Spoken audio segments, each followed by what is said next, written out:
May 15th. Dr. Strauss is very angry at me for not having written any progress reports in 2 weeks. He's justified because the lab is now paying me a regular salary. I told him I was too busy thinking and reading. When I pointed out that writing was such a slow process that it made me impatient with my poor handwriting, he suggested that I learn to type. It's much easier to write now because I can type nearly 75 words a minute. Dr. Strauss continually reminds me of the need to speak and write simply so that people will be able to understand me. I'll try to review all the things that happened to me during the last 2 weeks. Algernon and I were presented to the American Psychological Association, sitting in convention with the World Psychological Association last Tuesday. We created quite a sensation. Dr. Niemer and Dr. Strauss were proud of us.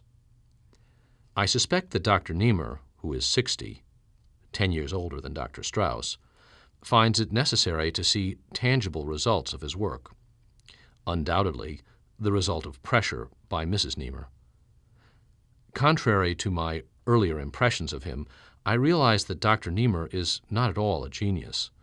He has a very good mind, but it struggles under the specter of self-doubt. He wants people to take him for a genius.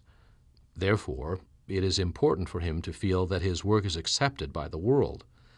I believe that Dr. Niemer was afraid of further delay because he worried that someone else might make a discovery along these lines and take the credit from him. Dr. Strauss, on the other hand, might be called a genius, although I feel that his areas of knowledge are too limited. He was educated in the tradition of narrow specialization.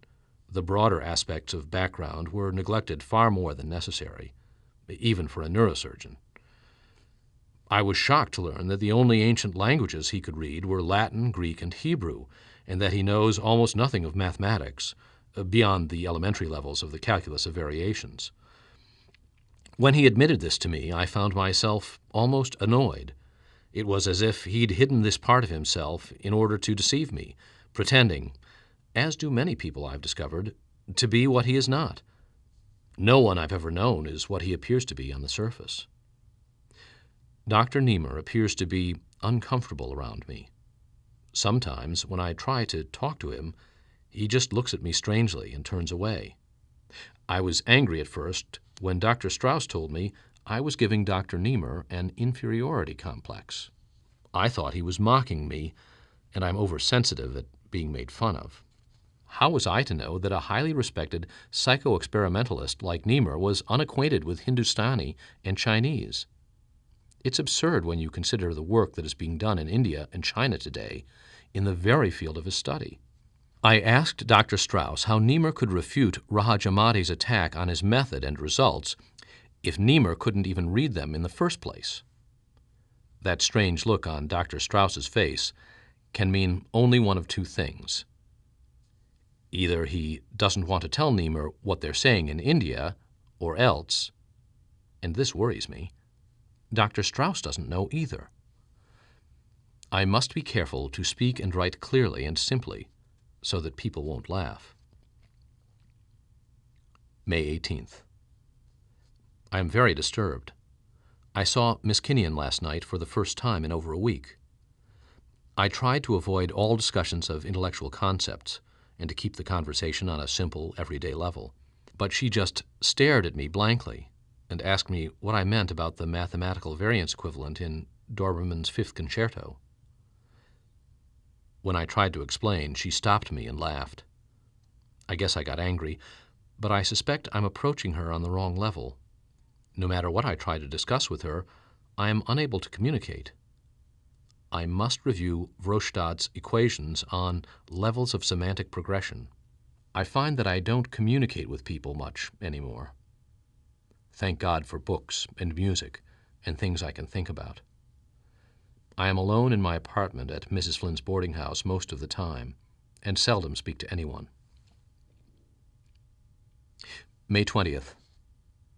I would not have noticed the new dishwasher, a boy of about 16, at the corner diner where I take my evening meals, if not for the incident of the broken dishes.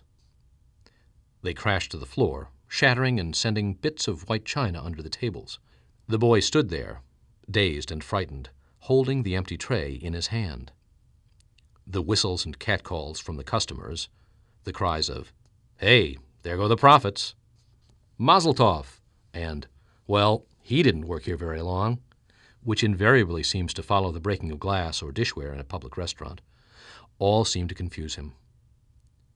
When the owner came to see what the excitement was about, the boy cowered, as if he expected to be struck, and threw up his arms as if to ward off the blow. All right, you dope," shouted the owner. "Don't just stand there. Get the broom and sweep that mess up."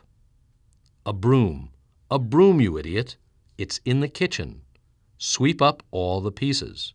The boy saw that he was not going to be punished. His frightened expression disappeared, and he smiled and hummed as he came back with the broom to sweep the floor. A few of the rowdier customers kept up the remarks, amusing themselves at his expense. "Here, Sonny, over here there's a nice piece behind you." "Come on, do it again." "He's not so dumb. It's easier to break 'em than to wash 'em." As his vacant eyes moved across the crowd of amused onlookers, he slowly mirrored their smiles and finally broke into an uncertain grin at the joke, which he obviously did not understand.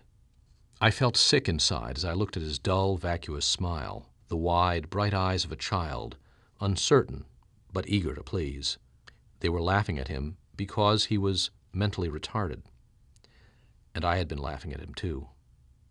Suddenly I was furious at myself and all those who were smirking at him. I jumped up and shouted, "Shut up! Leave him alone. It's not his fault he can't understand.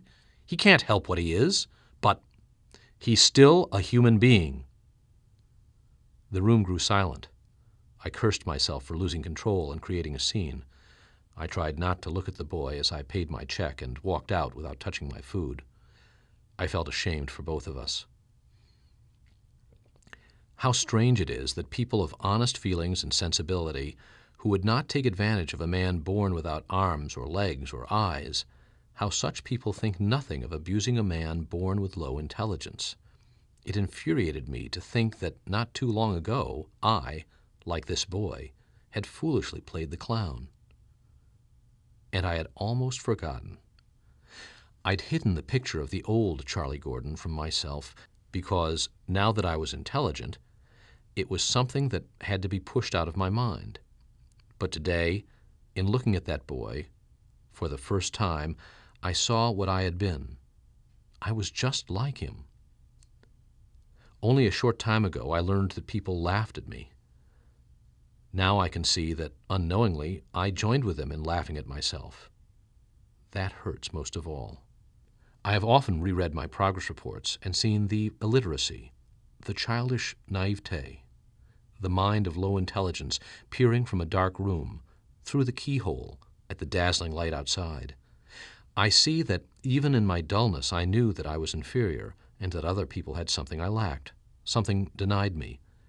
In my mental blindness, I thought that it was somehow connected with the ability to read and write, and I was sure that if I could get those skills, I would automatically have intelligence too.